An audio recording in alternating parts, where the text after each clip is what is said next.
Welcome to the masterclass. Today, we are going to look at the history of data models and a famous problem called the Object-Relational Mismatch.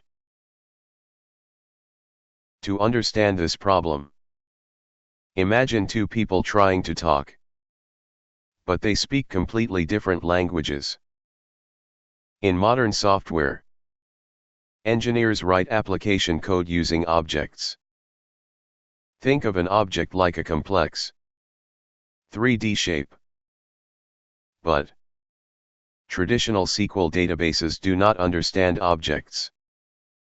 They only understand flat 2D tables made of rows and columns.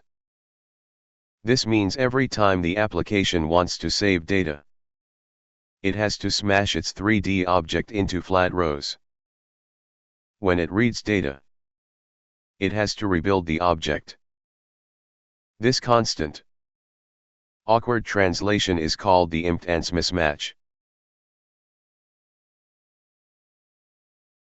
Because developers hate writing this translation code over and over again, they created tools to do it automatically. We call these tools ORM frameworks, like ActiveRecord or Hibernate. You can see it in the diagram on the screen. The ORM sits in the middle. It takes the user object, translates it, and puts it safely into the database table. It removes a lot of the boring work, but it does not completely hide the fact that the two models are very different. To make this incredibly clear, let us look at a real-world example, a user profile on a website like LinkedIn. A user profile is interesting. Every user has exactly one first name and one last name. That is simple. But a user probably has many past jobs. They might have gone to many different schools. And they might have many email addresses. In data modeling, we call this a one-to-many relationship. One person has many jobs. If we try to save this in a traditional SQL database, we have a problem. We cannot put multiple jobs into one single column. It breaks the rules of SQL. So, we are forced to slice the data up into pieces. We put the person's name in a user's table. We put their jobs in a separate jobs table. We put their schools in an education table. To connect them, we use foreign keys. Basically, SQL forces us to chop the user's profile into tiny pieces and scatter them across the database.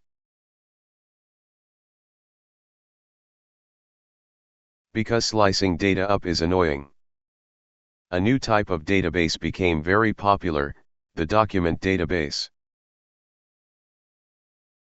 Document databases, like MongoDB, use formats like JSON. A JSON document does not force you to chop your data into pieces. It allows you to create a tree structure. Think of it like packing a suitcase for a trip. JSON lets you put your shirts, your shoes, and your socks all into one single suitcase. SQL forces you to put your shirts in the bedroom, your shoes in the garage, and your socks in the kitchen. JSON provides much better locality. If you want to load the user's profile, you just grab the one suitcase. You do not have to search the whole house. Look at the code example on the screen. Inside the single JSON object, we have a list of positions and a list of education history.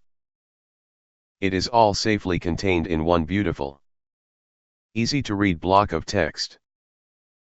4 simple profiles. This model feels incredibly natural to developers. But if JSON is so easy, why do we still use SQL tables? To answer that, we must talk about normalization. Imagine a user types that they live in Seattle.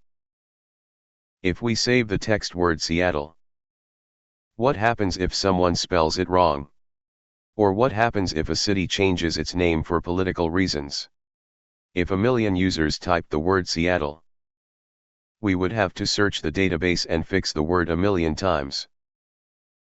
Instead, smart engineers use ID numbers. We say the region is ID 91. The ID 91 secretly means Seattle. If the city changes its name, we only update it in one single place. Removing duplicated text like this is called normalization. Here is the problem: to make this work, the database has to join the ID number with the real text. SQL databases are incredibly fast and powerful at joining data together. But document databases like JSON hate joining data. They are designed for data to stay in one isolated suitcase. If you have to join a lot of data, JSON becomes very slow and difficult to use. This brings us to the final evolution of data models. When you launch a brand new app, the data is usually simple. A school is just a piece of text on a resume. But apps always evolve. As you get more users, your boss will say, "Let us make the school a clickable page with its own logo and news feed." Now, thousands of different users need to connect their profile to that one single school entity. The data is no longer a simple tree. It becomes a tangled web of connections. We call this a many-to-many relationship. When your data becomes a tangled web, the simple JSON document model starts to fail. And the old-school relational SQL model shows its true power. We must always choose our data model carefully based on how our data connects. Thank you for watching. And I will see you in the next session.